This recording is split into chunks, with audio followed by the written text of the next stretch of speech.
بسم اللہ الرحمن الرحیم۔ شمسی پلس میں خوش آمدید۔ برائے مہربانی ہمارے چینل کو سبسکرائب کیجئے، ویڈیو کو لائک کیجئے، بیل آئیکن پر کلک کیجئے اور ویڈیو کو شیئر کیجئے۔ اعوذ باللہ من الشیطان الرجیم، بسم اللہ الرحمن الرحیم۔ حضرت داتا علی حجویری رحمۃ اللہ علیہ گنج بخش کی لاہور میں تشریف آوری کیسے، کیوں اور کیسے ہوئی؟ حضرت داتا گنج بخش رحمۃ اللہ علیہ جب چلا کشی منزلیں کر رہے تھے تو آپ کے مرشد نے آپ کو حکم دیا اور آپ کی توجہ اپنے خیال میں لا کر آپ کو چیک کیا، دیکھا کہ آپ کہاں تک پہنچ گئے ہیں۔ حضرت داتا گنج بخش جب سلوک کی منازل شریعت معرفت الہی میں کامل ہو چکے تو آپ کے پیر و مرشد کو معلوم ہو گیا کہ وہ وقت آ گیا ہے کہ ان کے فیض و برکت کی روشنی عوام تک پہنچے اور وہ ان سے فیض یاب ہوں اور تبلیغ دین کا فریضہ انجام دیں تاکہ ان کی ولایت کا فیض دنیا کو منور روشن کرتا رہے اور تبلیغ دین میں جمود نہ آنے پائے۔ چنانچہ جب آپ بھی حصول معرفت کی بلندیوں تک پہنچ گئے تو آپ کے مرشد نے بھی آپ کو حکم دیا، آرڈر جاری کیا کہ تم لاہور جاؤ اور وہاں اپنے علم و فضل سے توحید کی شمع روشن کرو اور مخلوق خدا کو رشد و ہدایت کے راستے گامزن کرو۔ جب آپ کو اپنے مرشد ابو الفضل ختلی کا یہ حکم ملا رحمۃ اللہ علیہ کا حکم ملا تو آپ نے انکساری سے، عاجزی سے اپنے مرشد کی خدمت میں عرض کیا کہ حضور وہاں تو ہمارے پیر بھائی اور آپ کے مرید کامل یعنی حضرت شاہ حسین زنجانی رحمۃ اللہ علیہ پہلے سے موجود ہیں، ان کی موجودگی میں میری وہاں کیا ضرورت ہے اور میرے جانے سے لوگوں کو کیا فائدہ ہوگا؟ اس کے جواب میں آپ کے مرشد نے فرمایا، اے علی، تمہارے لیے یہ بہتر یہی ہے کہ تم تبلیغ دین کا فریضہ انجام دینے کے لیے لاہور چلے جاؤ۔ آپ کو بحث سے کیا مراد؟ آپ کو بحث سے کیا مطلب؟ بلا چوں و چراں چلے جاؤ۔ مرشد کا یہ حکم سنتے ہی آپ حضرت علی حجویری اپنے وطن غزنی گئے اور لاہور جانے کے لیے تیاری شروع کر دی۔ غزنی سے لاہور تک کا سفر بہت دشوار گزار تھا۔ اس زمانے میں جب سفر کی کوئی سہولت موجود نہیں تھی، غزنی سے لاہور تک کے سفر میں شمالی سرحدی علاقہ تھا۔ آپ بغیر کسی ساز و سامان کے پا پیادہ یعنی پیدل ہی سواری کے بغیر ہی اپنے دو رفیقوں یعنی کہ اپنے دو دوستوں کے ہمراہ اعظم سفر ہوئے اس ملک کی طرف جہاں کی معاشرت، تہذیب، زبان سے نا واقف تھے۔ آب و ہوا میں بھی نمایاں اختلاف تھا، راستے سے بھی شناسائی نہیں رکھتے تھے، لیکن اپنے مقصد کو پیش نظر رکھتے ہوئے آپ شیخ حماد سرکسی اور شیخ ابو سعید حجویری کے ہمراہ اس اجنبی ملک کی طرف روانہ ہوئے۔ راستہ دشوار گزار پہاڑوں پر مشتمل تھا۔ یہ تینوں برگزیدہ بندے انتہائی مشقت اٹھاتے ہوئے پہاڑی راستے کو عبور کرتے پشاور پہنچے اور پھر پنجاب کے دریاؤں کو عبور کرتے ہوئے لاہور پہنچے۔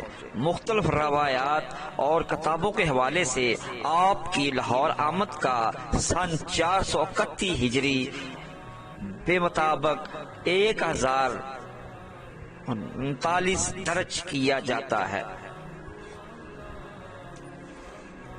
حضرت علی حجویری داتا گنج بخش رحمۃ اللہ علیہ لاہور آمد کے سلسلے میں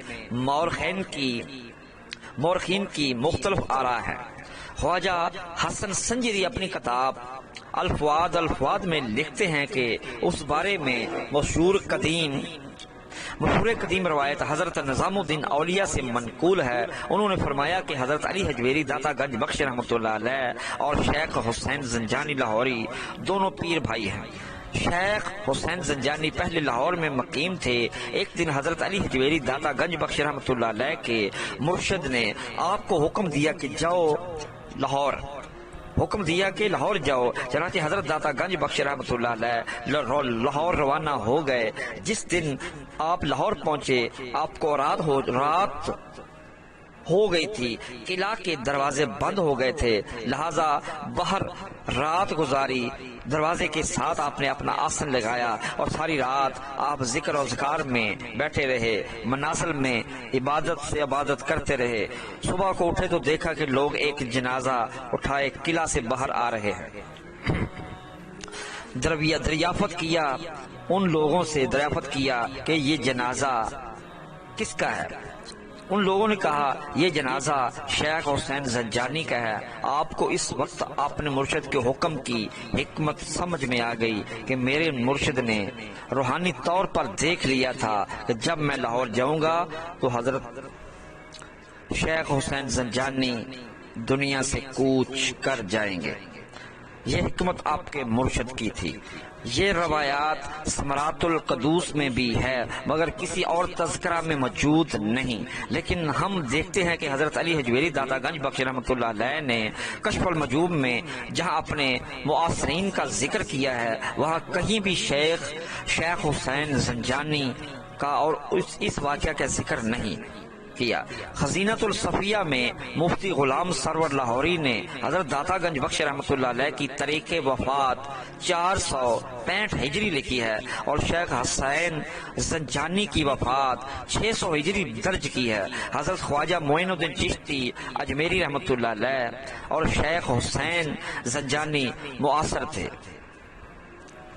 حضرت داتا گنج بخش رحمۃ اللہ علیہ متفقہ روایات کی روح سے ان سے پہلے 465 ہجری میں وفات پا چکے تھے، لہذا نظام الدین اولیاء کے رحمۃ اللہ علیہ کے حوالے سے جو روایات مذکور ہوئیں وہ درست نہیں۔ جدید آراء میں سے 3 آراء ایسی ہیں جو درست تسلیم کی جاتی ہے۔ مسعود غزنوی جو کہ محمود غزنوی کا بیٹا تھا، ان کے حملہ ہانسی کے وقت 459 ہجری میں اس کے ہاتھ آئی۔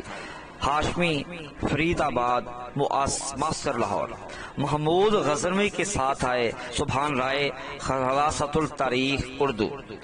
مسعود غزنوی کی ترکمانوں کے لیے شکست کے بعد 431 ہجری میں آئے۔ محمد حسین تسبیح مقالہ ڈاکٹر کشف المجوب۔ یہی روایات درست سمجھی جاتی ہیں کہ حضرت داتا گنج بخش رحمۃ اللہ علیہ 431 ہجری میں اپنے 2 ساتھیوں شیخ ابو سعید حجویری اور حماد سرخسی کے ساتھ لاہور تشریف لائے۔ ان دنوں غزنوی میں سلطان محمود غزنوی حکمران تھا۔ سلطان مسعود غزنوی یعنی کہ سلطان محمود غزنوی کا بیٹا حکمران تھا اس وقت، اور سلجوکیوں نے جن کا حکمران سلطان علب ارسلان سلجوکی تھا حملہ کر دیا اور مسعود غزنوی کو شکست دی۔ اس افراتفری اور بد امنی کے دور میں غزنی کے بہت سے علماء، فضلاء اور مقامی لوگ دوسرے علاقوں کی طرف ہجرت کر گئے۔ سلطان مسعود غزنوی بھی لاہور آتے ہوئے جہلم کے کنارے گرفتار ہو کر مارا گیا۔ حضرت شیخ مخدوم علی حجویری رحمۃ اللہ علیہ کے اس بیان کی روشنی میں کہ آپ کے پیر و مرشد شیخ حسن ختلی یعنی کہ حضرت فضل شاہ ختلی کا سر ان کے انتقال کے وقت آپ کی گود میں تھا، یہ ماننا پڑے گا کہ آپ 2 مرتبہ لاہور تشریف لائے۔ پہلی مرتبہ 413 ہجری اور دوسری مرتبہ 461 ہجری میں، کیونکہ علامہ ذہبی نے اپنی کتاب تاریخ اسلام میں شیخ حسن الختلی کی تاریخ وفات 460 ہجری بیان کی ہے۔ اس لیے ضروری ہے کہ حضرت شیخ علی حجویری رحمۃ اللہ علیہ اپنے مرشد کے انتقال کے بعد 461 ہجری میں دوبارہ لاہور آئے ہوں۔ اور مستقلاً اپنی وفات تک لاہور میں ہی مقیم رہے، کیونکہ جب حضرت ابو الفضل شاہ خطری رحمۃ اللہ علیہ کا انتقال ہو رہا تھا تو حضرت داتا علی حجویری کی گود میں حضرت ابو الفضل خطری رحمۃ اللہ علیہ کا سر تھا، اور حضرت آپ کے مرشد نے آپ کو نصیحت کی کہ اے علی، میں تم کو ایک نصیحت کی کیے دیتا ہوں کہ دنیا میں جو کچھ بھی ہو، اچھا ہو یا برا ہو، سب کچھ اللہ تعالیٰ کی طرف سے ہی ہوگا، کبھی بھی کسی پر اعتراض نہ کرنا، اللہ کے حکم کے خلاف کبھی بھی نہ جانا، جو کچھ اچھا یا برا ہو، آپ کو ناشتہ مل جائے، روٹی مل جائے تو ٹھیک، نہ مل جائے تو پھر بھی شکر الحمدللہ پڑھنا، یہ سب اللہ تعالیٰ کی کرم نوازی کی ہوگی۔ یہ آپ کے مرشد کا آخری لفظ تھا، یہ تھا لاہور میں حضرت داتا علی حجویری کا پڑاؤ کرنا اور آپ کے مرشد کا آپ کو حکم دینا کہ لاہور چلے جاؤ، کیونکہ آپ کے مرشد نے آپ کو دیکھ لیا تھا کہ جب آپ لاہور جائیں گے تو وہاں سے ایک اور تمہارا پیر بھائی دنیا سے ناتا توڑ کر حقیقی خدا سے جا ملے گا۔ یہ مرشد ابو الفضل خطری کا یہ حکم ملا تو آپ نے انکساری سے قبول کیا، کیونکہ غزنی سے لاہور کا راستہ بہت دور کا بنتا ہے، وہاں انسان سوچ بھی نہیں سکتا اس زمانے میں کہ جب نہ ٹانگا، نہ ریڑا، نہ موٹر سائیکل، نہ جہاز، نہ گاڑی، اس وقت کچھ بھی نہیں تھا۔ یہ حضرت داتا علی حجویری جب لاہور میں آئے اس دور کا واقعہ آپ کی غوث گزار میں نے کیا۔ اجازت چاہتا ہوں، فقیر بابا سائی محمد عاشق حسین قادری چشتی، شمسی لاہوری، لاہور، پاکستان۔ داتا کی نگری زندہ باد۔